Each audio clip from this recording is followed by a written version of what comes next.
दोस्तों, ये कहानी है चतुराई की। कैसे हरिया अपने घर में चोरी होने से बचाता है और डाकुओं को भी पकड़वा देता है। एक बार की बात है, हरिया दिन भर का काम करके आराम कर रहा था, लेकिन कुछ समय बाद उसे खटखटाहट की आहट होती है। वो देखता है कि घर में चोर आ चुके हैं और अपनी पत्नी को जगाता है कि भाग्यवान उठो, अरे क्या घोड़े बेचकर सो रही हो, उठो जल्दी उठो, घर में चोर आ चुके हैं। तब उसकी पत्नी झल्ला कर उठ जाती है और तब हरिया कहता है कि तुम ध्यान से सुनो, मुझे बाहर से कुछ आहट आ रही है, मुझे लगता है कि घर में चोर घुस आए हैं और मैं इतनी देर का तुम्हें जगा रहा हूँ, क्या भांग पी कर सो रही थी।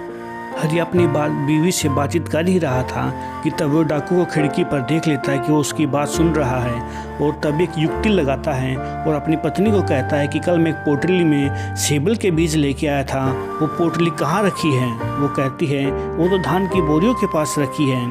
तब उसकी पत्नी कहती है तुम उसका क्या करोगे, ऐसा उस 2 पैसे की बोरी में क्या है। वो तब हरिया कहता है कि तुम इस चीज़ के बारे में नहीं जान सकती, तुम मुझे भी ये बताओ कि वो पोटली कहाँ है। तब उसकी पत्नी कहती है धान की बोरियों के पास ही रखी है। तब हरिया कहता है कि वो सेबल के बीज कोई मामूली बीज नहीं है, मैं कल महाराज के दरबार में था और वहाँ पे एक यूनानी चिकित्सक आया हुआ था। उसने कहा कि वह इन बीजों से एक ऐसी दवाई बनाएगा जिससे सभी मर्ज ठीक हो सकते हैं। तब उसकी पत्नी कहती है लगता है तुम गहरी नींद में हो और अभी भी जगे नहीं हो, ये क्या मूर्खों वाली बात कर रहे हो, सेबल के बीज से भला कौन सी दवाई बनती है, लगता है तुम्हारी नींद का असर अभी तक है।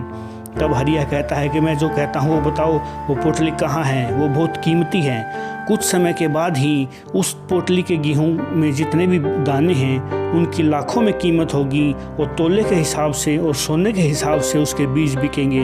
डाकू उन सब की बातें सुनकर उन पोटली की तरफ चलता है और धान वगैरह को छोड़ के उस पोटली को उठा के वहाँ से निकल जाता है और हरिया की तरकीब काम आ जाती है और गेहूं को लुटने से बचा लेता है।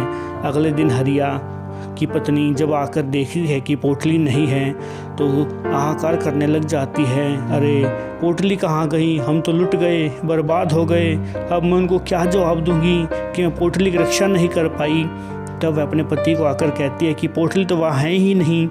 तब हरिया अपनी युक्ति के बारे में पत्नी को बताता है कि उस पोटली में सिर्फ बीज ही थे और वो 2 पैसे के ही बीज थे। घर में डाकू आ गए थे और हमारी बात सुन रहे थे, इसलिए मैंने तरकीब लगाई, तुम चिंता मत करो।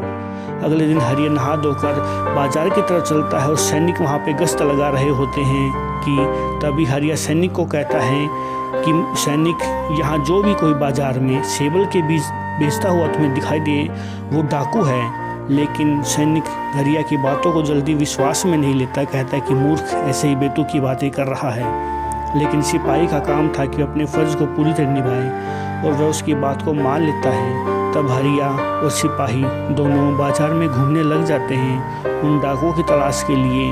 लेकिन काफ़ी देर के बाद उन्हें वो डाकू बीज बेचता हुआ दिखाई दे जाता है और सिपाही कहता है ये बीज का क्या भाव है। तब वो कहता है कि ये 200 सर्फियों के और 200 सोने की मोहरों के मुकाबले में तुम्हें सिर्फ दौरे से ही मिलेंगे। तब कहता है सिपाही कहता है ये तो तुम सुबह के भाव बता रहे हो, रात के भाव बताओ। तब सिपाही समझ जाता है कि यही वो चोर है जिसके बारे में हरिया बता रहा था।